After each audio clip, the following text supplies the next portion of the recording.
I don't know how serious of a quarterback competition. I don't know how serious of a quarterback battle we're going to see. I fully expect DJ to be the starter. And unless he just thoroughly just drops the ball, I really don't see that changing it. And he's kind of showed up a different guy this year too. He looks different. He is much slimmer, and I know it's been talked about, but you don't really realize how much slimmer he is until you stand right next to him. He looks like a different guy. I remember last year I was filming one of his post-practice interviews with my cell phone. You're kind of holding it up like that. And when you're standing right beside him, sometimes you bump into him by accident or they bump into you by accident. And when that happened to me last year, and he felt a little, soft. And I don't want to make it sound like he was fat or anything because that's not – he just felt a little soft. This year he bumped into me the other day. He felt rock solid. Said he's down to 235. Wouldn't mind getting – or he's down to 240. Wouldn't mind getting down to 235, 230. Played as heavy as 260 last year. So he's already shed a bunch of weight. Definitely looks like he's been working on his footwork. His accuracy looks better in the practices that I've seen. But, again, like we said, no pads, no guys really running in your face.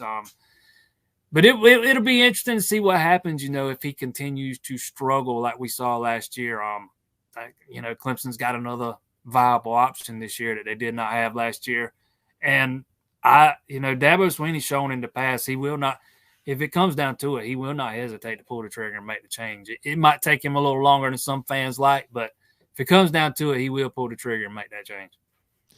Well, everybody out there, we just found out Jason's secret. He bumps into players and then he can, get a pretty good read on whether they've been working out or hitting the weights or, conditioning.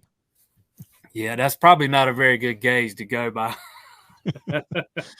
He's just a big guy, man. He's so big. He's 6'5", and you stand right next to him. He makes you feel real small. Well, Clemson fans are okay with the comparison between Klubnick and Deshaun Watson. So if that continues down that road, it's going to work out pretty well. Yeah, I think there's a lot more comparisons than just physical comparisons too. That a lot of Watson's game, as a collegiate quarterback reminds me of Klubnik. They're just a lot of similarities there. I think both of them are gamers. I think both of them have ice water in their veins.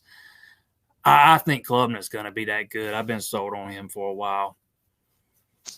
All right, folks, and revisionist history here. I've always said and produced a video at the time, Deshaun Watson should have been the Heisman Trophy winner in 2016. All right.